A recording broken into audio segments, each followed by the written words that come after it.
Good morning.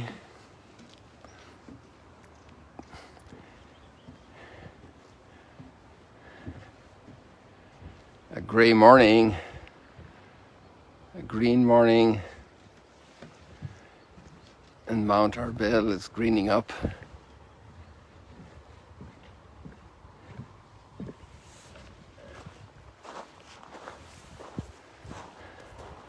So I have an idea. I'm going to take you inside to see what the volunteers have been doing into Duc and Altum. Go out into the deep.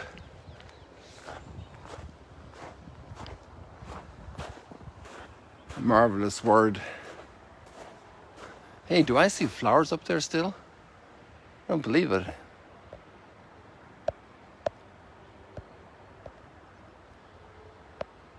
Wow, I didn't realize the flowers were so late here. So there are two colors here. There's this yellow tree, and there's the one here in front of us is red. And it turns red for Pentecost, so that's June, so that's 6 months ago. And then we have the yellow one, and they're still flowering. They flower usually a couple of weeks later. Maybe by July, the yellow ones are flowering, and they're still going strong.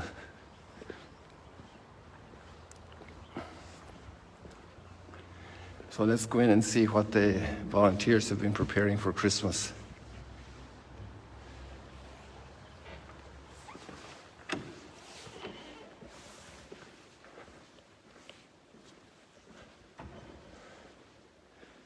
And I'm doing that for you as well because I won't be here for quite a while. We're leaving on Saturday for our retreat.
So here you see the three kings, the wise men from the east, preparing, watching the skies, watching for the stars. And here we have two donkeys. No, a donkey and a cow.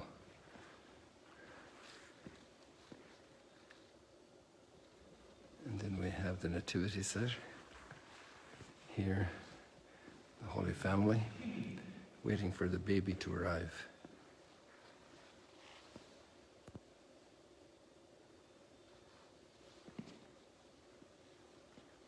And the manger.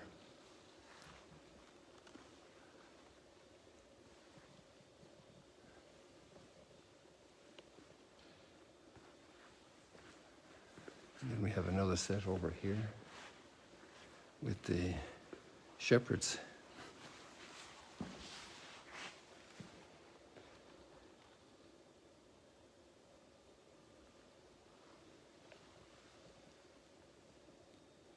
I think I'm just going to go out here on this side.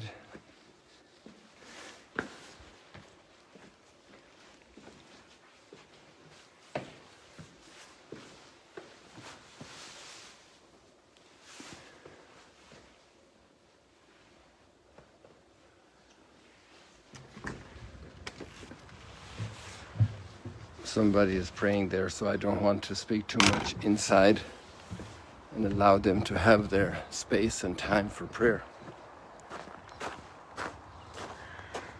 And I always like the feel of outdoors anyway. I'm not sure what you prefer in the live stream. I think you like the feel of outdoors as well. That's my interpretation. So people, today we have very interesting messages. The readings are amazingly paired from the Old Testament and the New Testament, the Gospel readings. And the psalm is usually really emphasizing the Old Testament reading. There obviously is a prayer for all of us who are Christians. The Psalms are a very powerful prayer. And we're very conscious that these words would have been prayed in Nazareth with Joseph and Mary and the lad Jesus growing up as he grew in wisdom, age and grace before God and man. And it's an interesting thing that the Psalms were continued to be prayed by the church to this very day, and actually in the same structure in a way as they were done in the temple 2,000 years ago. Jesus never asked us to quit praying the Psalms.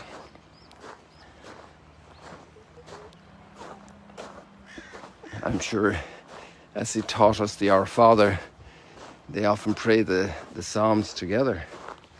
Look at the children here doing their work.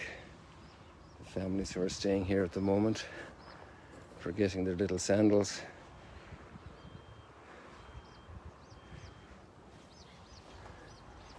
Imagine all the thousands of details that goes into 1 year in a child's life, and even hundreds of details that go into 1 day in a child's life.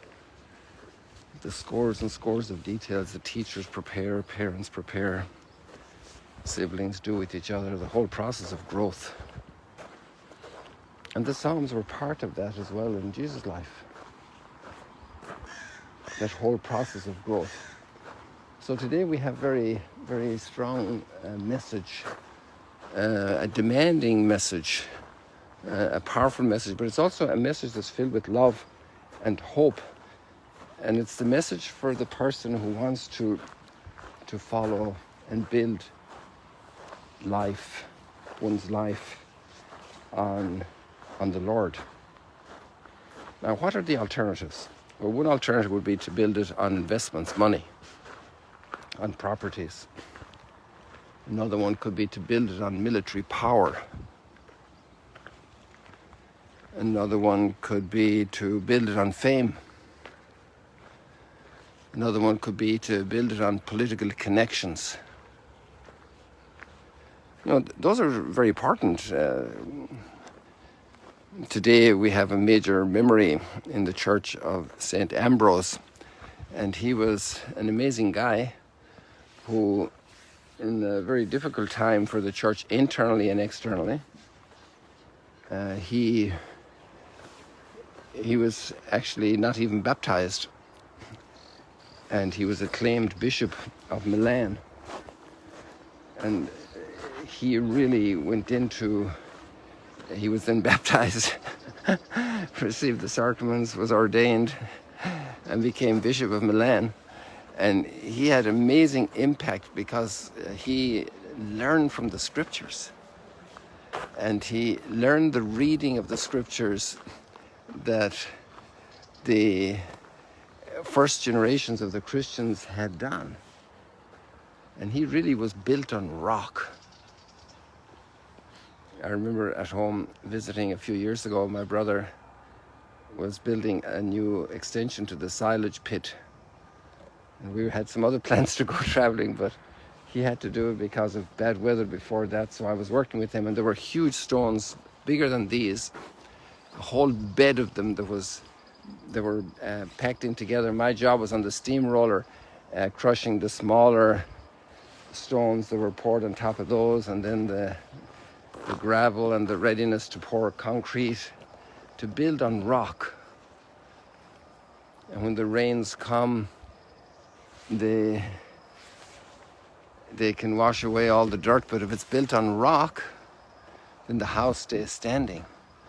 I don't know if you know that underneath our guest house here, there are hundreds of columns going like 60 or 80 feet deep,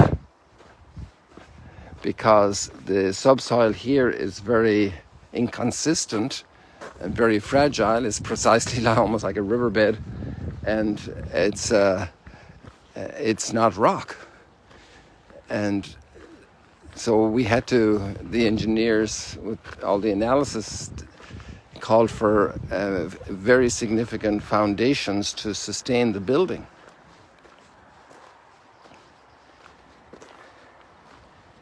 To build on rock, to build on God's word. And the interesting thing was that Ambrose stood very firm with the winds. The emperor was trying to have tremendous control over the church. And Ambrose coined a famous and proverbial line that the emperor is not above the church, he's within it. He's a member of it, another baptized person. And that's the thing, you know, you could build your life being an emperor on the power and the glory of being emperor, the respect given, a strong army. And there was one particular emperor at that time, what was his name? I think he was the guy who built also the Basilica in Bethlehem, the expansion of it. Oh, help me with my names. And he actually, in his rage, carried out a massacre against people who had an uprising in Greece. And Ambrose declared that completely incompatible with being a disciple of Jesus, and had this emperor do public penance. He refused him entry at the steps of the cathedral in Milan. And then there was an empress who was imposing false teaching on the church of the Arians, denying the divinity of Christ. And he also resisted that incredible pressure that she was putting on to get her friends placed in positions. And to be able to resist pressure, the pressures of life, the pressures of advice of friends which is not good advice. To build on rock. You know, up here, it looks like we're pretty solid with all this rock underneath us here.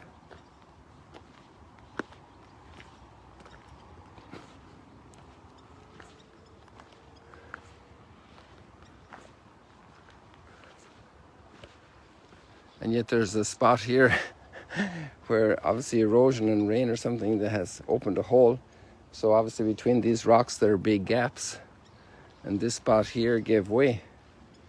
To build our house on rock.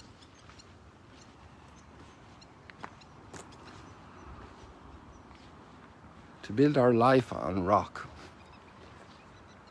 And some people feel very comfortable with investments, but at the end of the day, if your trust isn't in God, that bank can fail, that company can fail, like a wave of COVID can come and wipe out a whole industry, and it was a little bacteria, a little virus, a little nothing, you know, and it wipes out all the plans we had made. On what do we build our lives? To build it on God's word.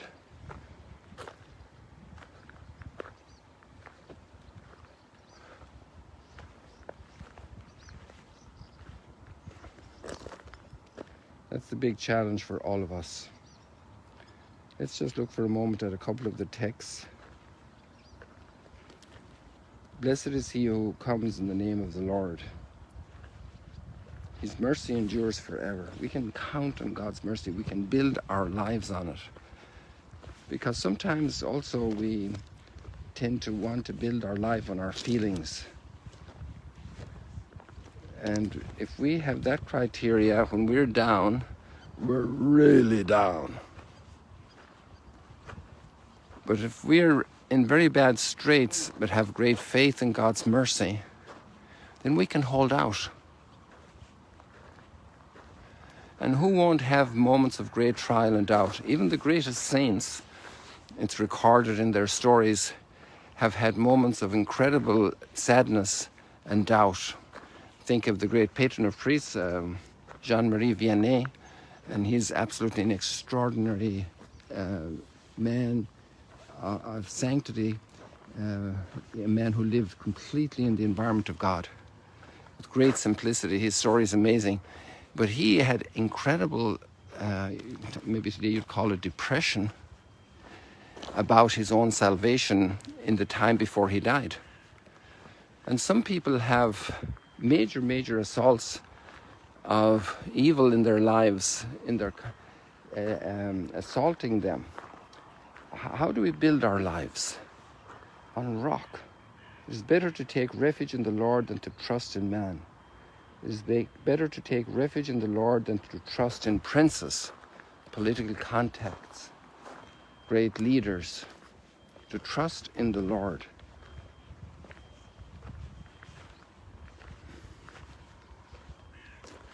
And these are the words that Jesus basically uses in his image there at the end of the Sermon on the Mount, up from the Mount of Beatitudes. And when he finishes all that marvelous teaching, he says, the one who builds on his words are building on rock. And this is why these readings are here in Advent, because we're trying to understand and prepare ourselves for the coming of Christ. And here we have a very strong word from Isaiah about the one who is built on God. A strong city have we. He set up walls and ramparts to protect us. Open up the gates of the city to let in a nation that is just, one that keeps faith, that puts trust in God's word, that's just, that follows God's word, not just verbally reiterates it like also Jesus' criticism. And people say, Lord, Lord, Lord, build your house on rock. Trust in the Lord forever, for the Lord is an eternal rock. This is Isaiah. He humbles those in high places, and the lofty city he brings down. He tumbles it to the ground, levels it with the dust. So these are exactly the same, basically the exact same idea, almost copy-paste, that we see in Jesus' mouth. Everyone who listens to these words of mine and acts on them will be like a wise man who built his house on rock.